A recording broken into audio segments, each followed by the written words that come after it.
ভোরের ম্লান আলো। তৃষান 40 ছুঁই ছুঁই, এক অফিস কর্মী, রাস্তায় হাঁটছে। এক কোণে ছোট্ট একটি দোকান, যেখানে ঝুলছে পুরনো গ্রিটিংস কার্ড। দোকানটি প্রায় ফাঁকা। তৃষান এক দোকানে ঝুলতে থাকা গ্রিটিংস কার্ড দেখে থমকে দাঁড়ায়, কিন্তু কার্ড কিনছে না কেউ। এখন তো সবাই মোবাইলেই মেসেজ পাঠায়। তৃষানের চোখ বন্ধ। তার কল্পনায় ভেসে ওঠে এক পুরনো দৃশ্য, সময় 25 থেকে 30 বছর আগের। লাইব্রেরি আর গিফটের দোকানে ঝোলানো কার্ড। স্কুলের বাচ্চারা দোকানে ভিড় জমিয়েছে। ছোটবেলায় এই দোকানের সামনে ঘন্টার পর ঘন্টা দাঁড়িয়ে কার্ড বেছে নিতাম। নিউ ইয়ার আসার আগের সপ্তাহ থেকে যেন কার্ড কেনার উৎসব শুরু হতো।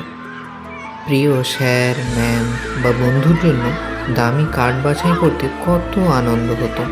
5 টাকার কার্ডও তখন অনেক মূল্যবান মনে হতো।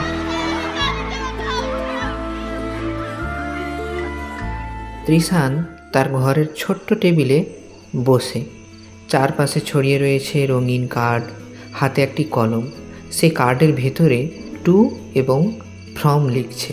কার্ডের ভেতরে নাম, শুভেচ্ছা বার্তা আর কবিতা লেখা ছিল, যেন আমাদের ভালোবাসার প্রকাশ। কার্ড বিনিময়ে যেন বন্ধুত্বের বন্ধন আরও শক্ত করত। কার্ড হাতে পেয়ে যে আনন্দ হতো, তা আজকের ইমোজি দিয়ে বোঝানো যাবে না। একটি গাছের নিচে তৃষান তার এক বন্ধুর সঙ্গে বসে। তৃষান তার লেখা কবিতা পড়ছে। একটি গাছে 2টি গোলাপ, গোলাপ 2টি লাল, তোমার আমার বন্ধুত্ব থাকবে চিরকাল। বন্ধুত্ব কি চিরকাল থাকে জানি না, তবে এই অনুভূতিগুলো চিরকাল থেকে যায়। বর্তমানে তৃষান অফিসের পথে হাঁটছে, হাতে মোবাইল। দোকানে ঝোলানো কার্ডের দিকে আবার তাকায়। আজ আর কেউ কার্ড কিনে না, এখন সবাই মোবাইলেই হ্যাপি নিউ ইয়ার শুভেচ্ছা জানায়। তৃষান বাড়িতে এসে তার পুরনো আলমারি খুলে একটি পুরনো বাক্স বের করে।